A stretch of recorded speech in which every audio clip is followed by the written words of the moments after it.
So this means that things with the mask we are wearing, mask in the sense of our public image, and the relation between this and what is behind the mask is much more complicated than when it may appear. It's not that mask is just a mask, but beneath you can see, let's say I am a Nazi, and if I were to be Hitler and would be caught today, I don't know, mega old and accused, I would have said, but you only see me as a public figure.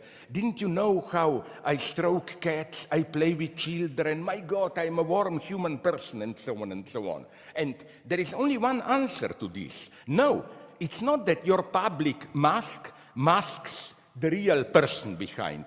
What you construct as a real person behind, you construct it in order to obfuscate and render tolerable to yourself the horrors you are doing in your public role. Our private inner truth is the true mask. This is how I would like to propose you to read a slightly brutal experiment that you can perform on your child. I may be a crazy father, I did it to my child when he was small. I approached him with the mask on, and of course he got frightened. Then I pulled the mask off, and he saw my stupid face, which was well known to him, and he smiled a little bit. Then, now comes the mystery, then I put the mask on again, and the mystery is that he was terrified again, although he knew very well behind the mask is just my stupid dad. But no, he was terrified again. And I think he was right, since the mask engenders a third reality, a ghost in the mask, which is not the reality of the face hidden beneath it. This ghost in the mask, this X the child is afraid of, is precisely the abyss of pure subject, not to be confused with personality and so on.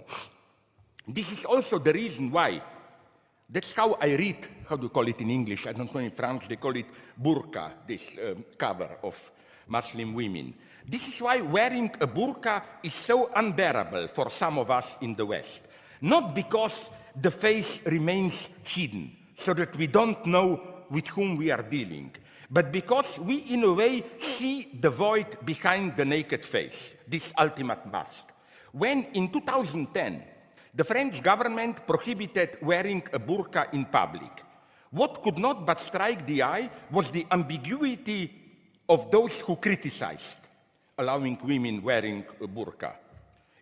Their criticism moved at two levels. First, the prohibition of burqa was presented as a defense of the dignity and freedom of the oppressed Muslim women. They claimed it is unacceptable that in secular France, any woman has to live a hidden life, secluded from public space, subordinated to brutal patriarchal authority. However, as a rule, the argument then shifted towards the anxieties of non-Muslim French people. Faces covered by the burqa do not fit the coordinates of French culture and identity. They intimidate and alienate non-Muslims. So some French women have even suggested that they perceive the wearing of a burqa as their own humiliation, an act of being brutally excluded from a social link. And again, this brings us to the true enigma here. Why does the encounter with the face covered by a burqa trigger such anxiety? Is it that a face so covered is no longer this Levinasian face, the otherness from which an unconditional ethical call emanates, this ultimate ethical agency? I think the opposite is true. From a Freudian perspective, the face itself is the ultimate mask that conceals the horror of what in Judeo-Christian tradition is called neighbor, which is precisely the terrifying other, the abyss of the other for whom we don't know what he or she wants. The face is what makes the neighbor le semblable, a fellow man, with whom we can identify, empathize. Not to mention the fact that today so many faces are surgically modified that they are mostly deprived of the last vestige of personal authenticity.